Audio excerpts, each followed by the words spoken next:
ये क्लास 10 वाले विद्यार्थी का फिजिक्स का चौथा चैप्टर है जिसका नाम है विद्युत धारा के ऊष्मीय प्रभाव। इस चैप्टर को हम लोग इंपॉर्टेंट ऑब्जेक्टिव क्वेश्चन को ध्यान से समझते हैं जो आपके एग्जाम में कई बार पूछे गए हैं चाहे पूछे जाएंगे। देखो पहला क्वेश्चन इसमें क्या है, देखो चौथे चैप्टर का नाम विद्युत धारा के चुंबकीय प्रभाव है, ठीक है ना। इसमें पहला क्वेश्चन है विद्युत चुंबकीय प्रेरण। याद रखना चुंबकीय प्रेरण का खोज जो था ना फैराडे नाम का वैज्ञानिक ने किया था, ठीक है। दूसरा क्वेश्चन है पश्चिम की ओर प्रक्षेपित कोई अल्फा कण है अर्थात कोई धनावेशित कण है उसको चुंबकीय क्षेत्र के उत्तर की ओर विक्षेपित किया गया। याद रखिएगा जब उत्तर की ओर विक्षेपित करेगा ना तो चुंबकीय क्षेत्र की दिशा हमेशा ऊपरी मुखी होती है। क्या होती है? ऊपरी मुखी होती है। याद रखिएगा तो उत्तर की ओर विक्षेपित हो जाता है तो चुंबकीय क्षेत्र की दिशा क्या होगी? तो चुंबकीय क्षेत्र की दिशा इसमें ऑप्शन बी टच कर लेंगे, ऊपरी मुखी हो जाएगा, ठीक है। आगे क्वेश्चन 3 नंबर देखिएगा विद्युत मोटर क्या परिवर्तित करता है? तो विद्युत मोटर याद रखिएगा विद्युत मोटर का एक ही काम होता है, वो विद्युत ऊर्जा को यांत्रिक ऊर्जा में कन्वर्ट करने का काम करता है। किसमें? विद्युत ऊर्जा को यांत्रिक ऊर्जा में कन्वर्ट करने का काम करता है। इसमें से ऑप्शन बी टच कर जाएगा। हमारे घरों की आपूर्ति क्या है भाई? तो सबको ही जानता है हमारे घरों की आपूर्ति क्या है। 4 नंबर तो हमारे घरों की आपूर्ति 220 वोल्ट 50 हर्ट्ज होती है।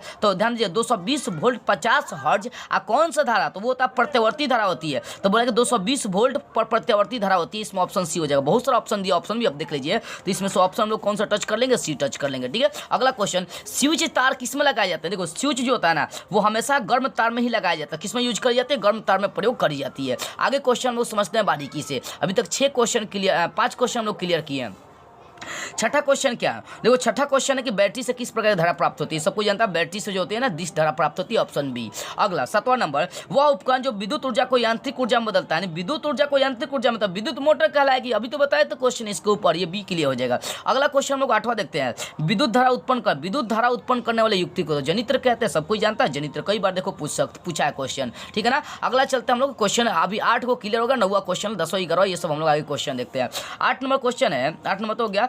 9 नंबर है विद्युत फ्यूज विद्युत धारा के किस सिद्धांत पर कार्य करता है? चाहे विद्युत फ्यूज विद्युत धारा के किस प्रभाव पर कार्य करता है? देखिए बहुत इंपॉर्टेंट क्वेश्चन।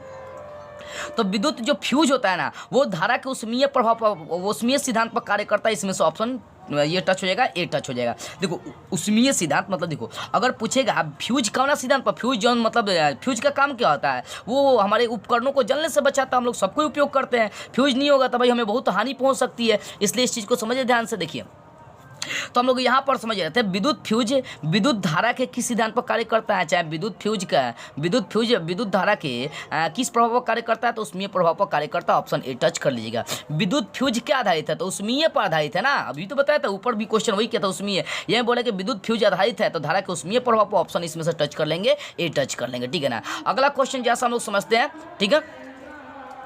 11 नंबर क्वेश्चन देखिए तांबे के तार की आयताकार कुंडली किसी चुंबकीय क्षेत्र में घूर्णी गति कर रही है। बोले कि जो कोई ना घूर्णी गति कर रही है, जो आयताकार कुंडली है घूर्णी गति कर रही है, तो इस कुंडली में प्रेरित विद्युत धारा की दिशा कितने परिभ्रमण के पश्चात परिवर्तन करेगी? देखो यदि कोई आयताकार कुंडली है और वो मतलब क्या कर रही है, चुंबकीय क्षेत्र की दिशा में घूर्णन का कार्य कर रही है, तो उसमें यदि धारा की दिशा में वो घूर्णन की गति कर रही है तो याद रखिएगा उसमें जो परिवर्तन होगा चौथाई भाग के बाद परिवर्तन होता है। मतलब कहने का मतलब कोई वस्तु एक है तो उसका 4 भाग कर दीजिए, तो 4 भाग के बाद उसमें क्या होगा? परिवर्तन होगा, मतलब चौथाई हो जाएगा। यानी बोला कि जो कुंडली है उसमें कितने परिभ्रमण के बाद परिवर्तन होने का काम करेगा? तो भाई ये चौथाई होने के बाद वो परिवर्तन का काम करता है। ये भी क्वेश्चन देखिए 2019-2018 में कर चुका है। 12 नंबर क्वेश्चन देखते हैं किस युक्ति में विभक्त वलय दिक् परिवर्तक का कार्य करता है? देखो विभक्त वलय जो होता है ना वो दिक् परिवर्तक का कार्य करता है। किसमें? जनरेटर में कार्य करता है विभक्त वलय, ठीक है। तो अभी तक 12 क्वेश्चन हम लोग देख लीजिए, जैसा आगे समझते हैं, आगे एक एक क्वेश्चन को हम लोग समझते चलते हैं।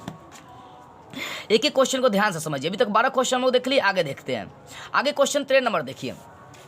13 नंबर बोला है कि अति भारण के समय विद्युत परिपथ में विद्युत धारा का मान क्या होता है? अति भारण हो चाहे लघु पतन हो, उसमें जो होता है ना अति भारण या लघु पतन में धारा का मान हमेशा बहुत अधिक बढ़ जाता है। ऑप्शन बी टच कर लीजिएगा। 14 नंबर क्वेश्चन क्या बोला है? 14 नंबर बोला है कि विभक्त वलय का उपयोग किस उपकरण में किया जाता है? विभक्त वलय देखो यहाँ क्वेश्चन अभी कर रहा था पीछे कि दिक् परिवर्तन कार्य जनरेटर में करता है, लेकिन विभक्त वलय का उपयोग कौन उपकरण में करता है? तो मोटर में करते हैं। देखिए विद्युत मोटर हो जाएगा। आगे फ्लेमिंग के वाम हस्त नियम में बाएं हाथ की तर्जनी क्या संगत करती है? तो जब फ्लेमिंग का बाएं हाथ का नियम पढ़े होंगे तो उसमें जो होता है ना तर्जनी उंगली जो होता है ना वो हमेशा चुंबकीय क्षेत्र की दिशा को प्रदर्शित करने का काम करती है। ऑप्शन 20 में टच करिए, चुंबकीय क्षेत्र की दिशा को दर्शाने का काम करती है, ठीक है ना। तो अभी तक 15 क्वेश्चन लोग देख लिए, आगे क्वेश्चन समझते हैं। 16 नंबर, किसी प्रोटॉन का निम्नलिखित में से कौन सा गुण चुंबकीय क्षेत्र में मुक्त गति करते समय परिवर्तित नहीं होता है। बोले कोई प्रोटॉन है चुंबकीय क्षेत्र में गति करते समय बताना कि उसका कौन सा गुण जो उतना परिवर्तित नहीं होता है। तो प्रोटॉन को लेकर चलेंगे तो वो भले चुंबकीय क्षेत्र में गति करिए क्या करिए, उसमें उसका चाल जो होता है ना परिवर्तित नहीं होता है, चाल बदलने का काम नहीं करता है। यानी 16 का हम लोग का आंसर हो जाएगा ए सही हो जाएगा, यानी ऑप्शन ए सही होगा। 17 में क्वेश्चन समझिए, किसी विद्युत धारावाही चालक तार द्वारा उत्पन्न चुंबकीय क्षेत्र की दिशा निर्धारित करने के लिए निम्नलिखित में कौन सहायक है। बोला किसी विद्युत धारावाही चालक तार द्वारा उत्पन्न चुंबकीय क्षेत्र की दिशा निर्धारित करने के लिए इनमें कौन सहायक है। देखो चुंबकीय क्षेत्र की दिशा निर्धारित करना है, बताना है कि चुंबकीय क्षेत्र की दिशा निर्धारित करने के लिए कौन इसमें से नियम प्रयोग करते हैं। वो देखो चुंबकीय क्षेत्र की दिशा सब में दिखाई जाती है, वो फ्लेमिंग का हो चाहे दक्षिण हस्त अंगूठा नियम हो, चाहे फ्लेमिंग का हो चाहे फ्लेमिंग का वाम हस्त दक्षिण हस्त नियम हो, कोई भी हो, इसमें सब में क्या करते हैं चुंबकीय क्षेत्र की दिशा दर्शाई जाती है। इसमें से ऑप्शन डी टच करेगा इनमें सभी। ठीक है, अगला क्वेश्चन देखिए कितना अच्छा क्वेश्चन है। बोले कि लघु पतन के समय भी ऊपर बताया था अति भारण के समय, तो लघु पतन के समय विद्युत परिपथ में धारा का मान जो होता है ना बहुत अधिक बढ़ जाता है। ऑप्शन इसमें सी टच करेगा, बहुत अधिक बढ़ जाता है। अगला क्वेश्चन 19 नंबर हम लोग टच करते हैं। 19 नंबर समझते हैं क्वेश्चन को एकदम ध्यान से, ठीक है ना। क्वेश्चन को आप स्क्रीनशॉट लेते चलिएगा, पढ़ते चलिएगा, इसको लिख लिख कर अपना नोट्स बनाते चलिएगा। अभी तक हम लोग कितना क्वेश्चन देख लिए, तो लघु पतन के समय ये क्लियर कर लिए। अब 19 नंबर हम लोग क्वेश्चन लघु पतन के समय ये क्वेश्चन था। 19 नंबर क्वेश्चन क्या है कि घरेलू विद्युत परिपथ में उदासीन तार का रंग कैसा होता है। उदासीन तार का रंग भाई काला होता है। कैसा होता है, काला, ये तो सब कोई जानता है। आगे, किसी छड़ चुंबक के अंदर चुंबकीय क्षेत्र रेखाओं की दिशा क्या होती है। देखो किसी छड़ चुंबक के अंदर चुंबकीय क्षेत्र रेखाओं की दिशा क्या होती है। छड़ चुंबक के अंदर अगर कोई छड़ चुंबक है तो उसकी दिशा देखो, मान लेते हैं अगर एग्जाम्पल समझो कोई चुंबक हमारे पास है तो इसकी दिशा आप जब भी देखो चुंबक लिखते होंगे तो एन से एस लिखते हैं, यानी उत्तर से दक्षिण की ओर। तो इसमें चुंबकीय क्षेत्र की जो दिशा होगी ना उत्तर से दक्षिण की ओर होती है, यानी एन से एस की ओर होती है। तो इसमें से ऑप्शन लोग टच कौन सा करेंगे, ए टच करेंगे, उत्तरी ध्रुव से दक्षिणी ध्रुव की ओर। अगला क्वेश्चन देख सकते हैं 21 नंबर। 21 नंबर, किसी विद्युत धारावाही सीधी लंबी परिनालिका के भीतर चुंबकीय क्षेत्र क्या होती है। अब बोला है कि कोई धारावाही परिनालिका है और उसके भीतर चुंबकीय क्षेत्र की जो चुंबकीय क्षेत्र का जो मान होगा वो क्या होती है। या देखिएगा अगर परिनालिका के अंदर चलेंगे ना, पूछेगा चुंबकीय क्षेत्र का भाई मान क्या होगा, तो चुंबकीय क्षेत्र का मान जैसे जैसे सीरा पर जाएंगे ना, देखो जैसे जैसे अंदर जाएंगे ना सीरा पर जाएंगे तो इसका मानवा क्या होता है, घटने लगता है, सीरा पर घटने का काम करता है। तो इसमें से ऑप्शन आपका सी टच होगा, इनके सिरे की ओर जाने पर क्या होता है, घटने का काम करता है। अगला जो 22 नंबर क्वेश्चन है, विद्युत चुंबकीय प्रेरण। देखो विद्युत चुंबकीय प्रेरण का खोज आपको शुरू में बता दिया था, प्रेरण की बात आई तो फैराडे साहब ने खोज किया था। अब इसका 23 नंबर क्वेश्चन हम लोग समझते हैं। 23 नंबर क्वेश्चन को समझिए, ठीक है। अब 23 नंबर क्वेश्चन क्या है, 23 नंबर क्वेश्चन है यहाँ पर, 22 नंबर तो हम लोग देख लिए। 23 नंबर, निम्नलिखित में कौन सा पद विद्युत परिपथ में विद्युत शक्ति को दर्शाने का काम करता है। मतलब विद्युत शक्ति नहीं है, क्वेश्चन है विद्युत शक्ति नहीं है, तो नहीं वाला ऑप्शन क्या हो जाएगा, तो हाइयो होता है, ई भी होता है, तीनों बता ही दिए हैं, ठीक है ना। विद्युत परिपथ में शक्ति जो होता है ना IR² नहीं होगा, इसमें से ऑप्शन बी टच कर लीजिएगा। 24 नंबर जो क्वेश्चन है, डायनेमो यांत्रिक ऊर्जा को किस ऊर्जा में बदलने का काम कर। डायनेमो जो होता है ना यांत्रिक ऊर्जा को किस ऊर्जा में बदलता है, विद्युत ऊर्जा में बदलता है। घरों में विद्युत से दुर्घटना किसके कारण होती है, विद्युत से दुर्घटना किसके कारण होती है, शॉर्ट सर्किट के कारण। जब सर्किट शॉर्ट कर जाएंगी तो भाई बहुत बड़ा घटना हो जाएगा। 26 नंबर, विद्युत चुंबक किससे बनाया जाता है, तो भाई नर्म लोहे से बनाया जाता है, चाहे मुलायम लोहा भी आप कह सकते हो। ऑप्शन डी इसमें से क्लियर हो जाएगा। तो 26 क्वेश्चन क्लियर हो गया। जैसे हम लोग आगे बढ़ते हैं और आगे समझते हैं, 27 नंबर क्वेश्चन देखते हैं और समझते हैं एक एक क्वेश्चन को, ठीक है ना। 26 क्वेश्चन मैंने आपको समझा दिया। अब देखो 27 नंबर क्वेश्चन क्या है बाबू। 27 नंबर क्वेश्चन आप देख सकते हैं, डायनेमो में कौन सी धारा प्राप्त होती है। देखो डायनेमो से प्रत्यावर्ती और डिस्ट दोनों धाराएं प्राप्त होती है, यानी इसमें ऑप्शन सी टच करेंगे दोनों। अब 28 नंबर क्वेश्चन है, 1 किलोवाट घंटा किसके बराबर होती है। 3 पॉइंट देखो, 1 किलोवाट घंटा किसके बराबर होती है, तो 3.6 गुना 10⁻6 जूल के बराबर होती है 1 किलोवाट घंटा, ठीक है। 29 नंबर क्वेश्चन देखिए, एक विद्युत हितैषी कुंडली जिसका प्रतिरोध 55 ओम, यहाँ पर धारा जो है ना विभवांतर जो है 220 वोल्ट के स्रोत से जो विद्युत धारा लेगी उसका मान क्या होगा, ये क्वेश्चन बोला है। यानी प्रतिरोध का मान 55 ओम दिया है, यहाँ पर जो धारा है विभवांतर ना वो 220 वोल्ट का विभवांतर दिया है, तो हमें बोला इसका मान बताना कि इसमें धारा का मान लगभग कितना आएगा। तो बाबू ऐसे ऐसे क्वेश्चन को सॉल्व करने के लिए, क्योंकि देखो यहाँ प्रतिरोध दिया, विभवांतर दिया है, तो आपको सूत्र हो गए याद कि V बराबर IR होता है, तो वहाँ से I का मान निकालना है, तो यहाँ से V बटा R करेंगे, यानी 55 जब बटा में आएगा इसको काटेंगे तो 55 चौका 220 हो जाएगा, यानी 4 एम्पियर की धाराएं इसमें बह जाएंगे। यानी आप 220 में 55 से भाग कर दीजिएगा, आंसर निकल जाएगा।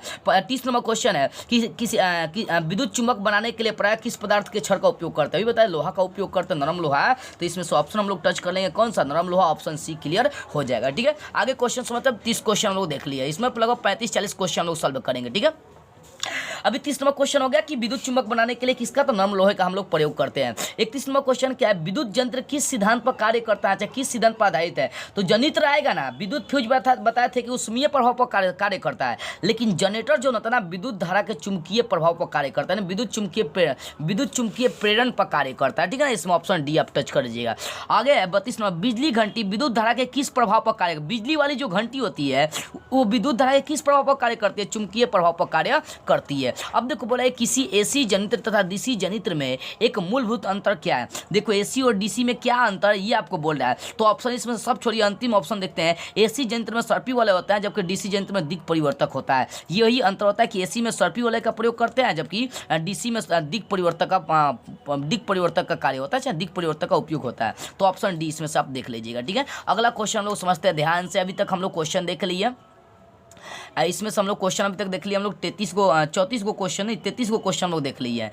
34 नंबर क्वेश्चन देखिए।